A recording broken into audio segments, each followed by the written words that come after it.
Okay, thank you. So I'm here to try and answer the question.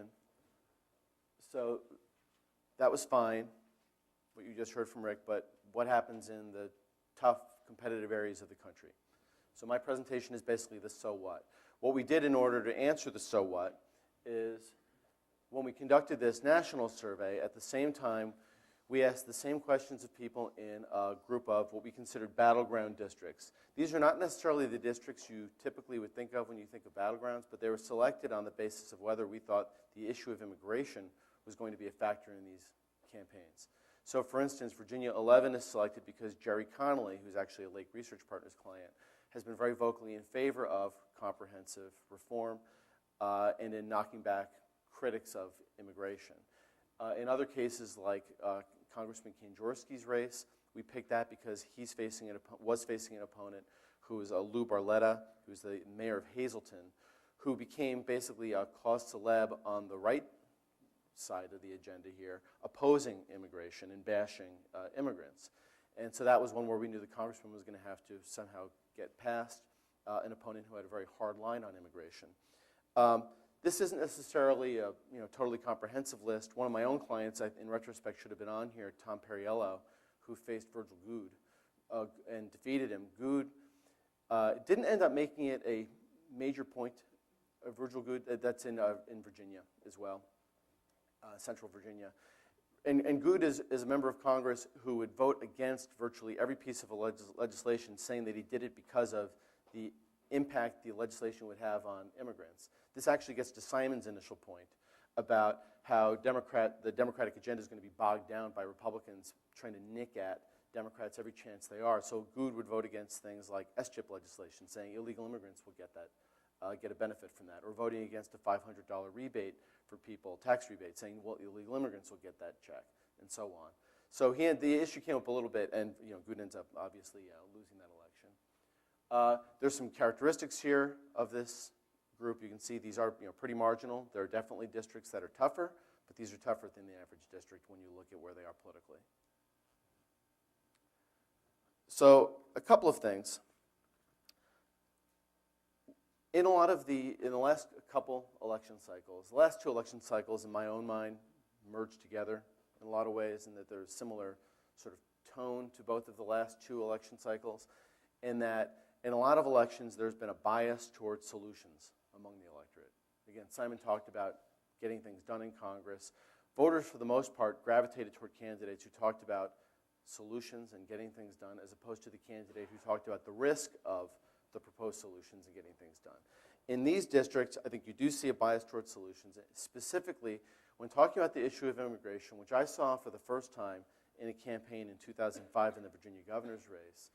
And that and all the subsequent research and all the other campaigns that other people have worked on and that I've seen since 2005 when this first came up, to me all indications point the same way, which is clearly the Latino community is looking at this in one way, and it's a huge issue within the Latino community, and Simon talked about political implications of that. When you move out of the Latino community to the people who are sort of the second tier of people who are interested in this issue, and most Americans do think this is an important issue to some extent. Don't think it's a wedge issue, they think it's a serious issue. Why they think it's a serious issue will vary, though, depending on who you're talking to. And for a lot of Americans, the reason why they say it's a serious issue is because there are tax implications in their own mind to dealing with this issue or not dealing with this issue. So a lot of people will say at their core, there are various concerns, but one of the core concerns has been how tax dollars are used, who gets tax dollars.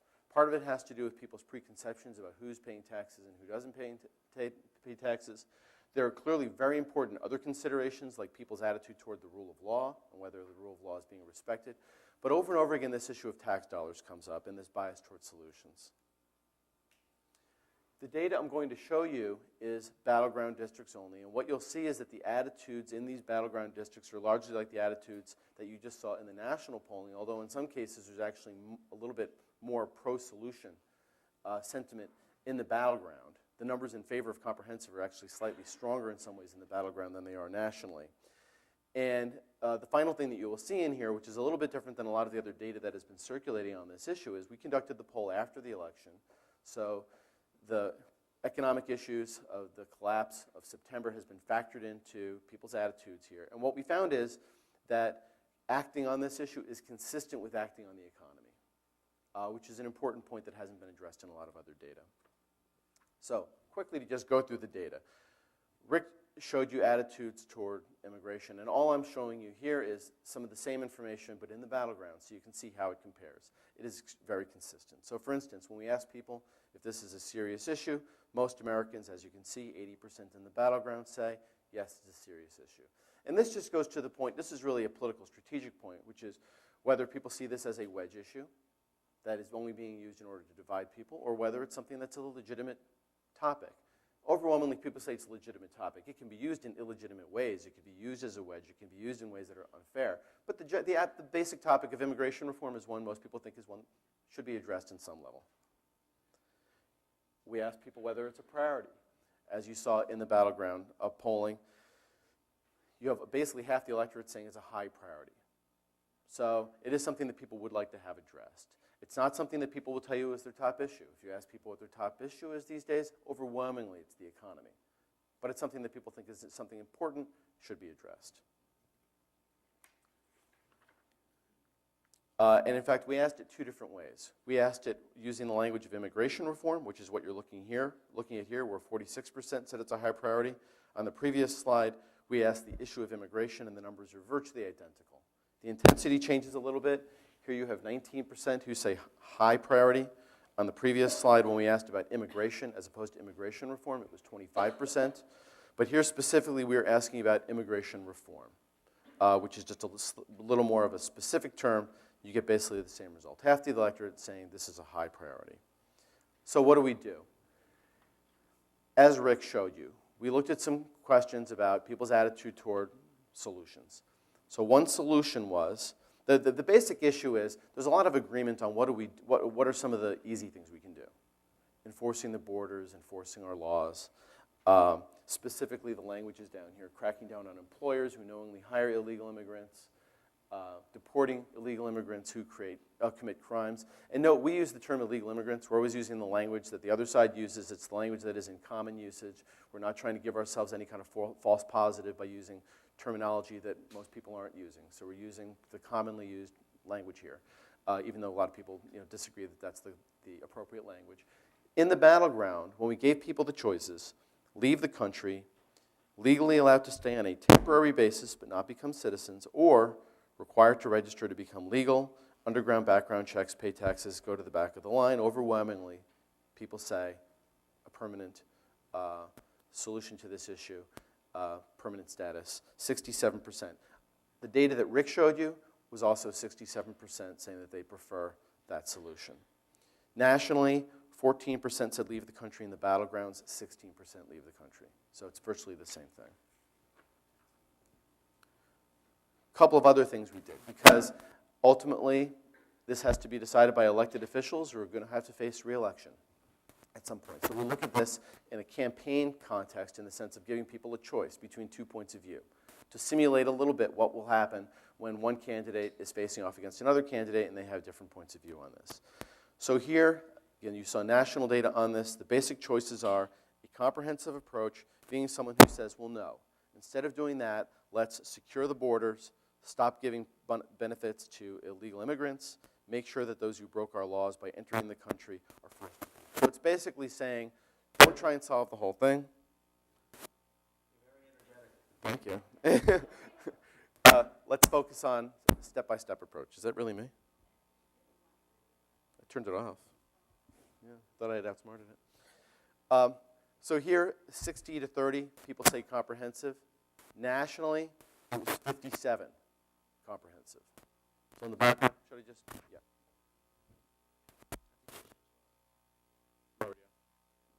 Okay, let's give that a try. Okay, yes, great, terrific, thank you. So anyway, nationally it was 57. Here it is 60% who prefer comprehensive when the alternative is basically borders first. Another thing we did is we tested what happens when someone calls for a comprehensive approach and someone else says, wait a second, that's amnesty, which happens a lot. Basically saying, I'm calling you out. That's code for amnesty. Well, when we tried that, 64% say, I prefer a comprehensive solution to this, a comprehensive approach. Nationally, it was 60% who say they prefer a comprehensive approach, so it's a little bit higher in this case. Finally, the last thing we did is we recognized the economy is the dominant issue these days. That has been true for several months, and in fact, we did earlier research for Indiana about a year ago that showed people are acutely concerned about the economy well before the collapse in September.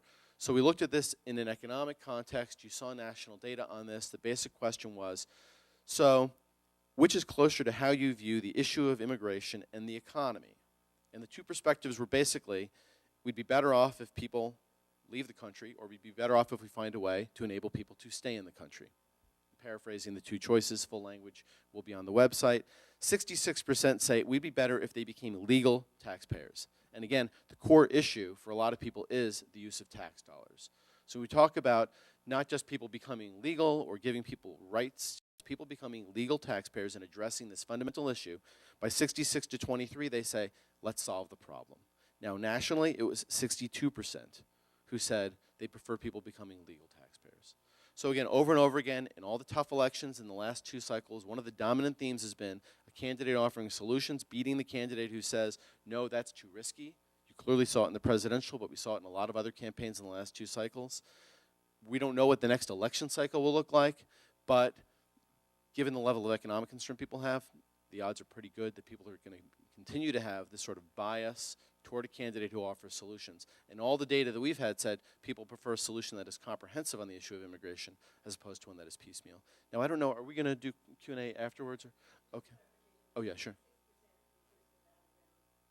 This is all battleground data, correct, battleground only. In the national sample, it was 62. Okay, so with that, why don't I turn it on over to Andreas? Thank you very much.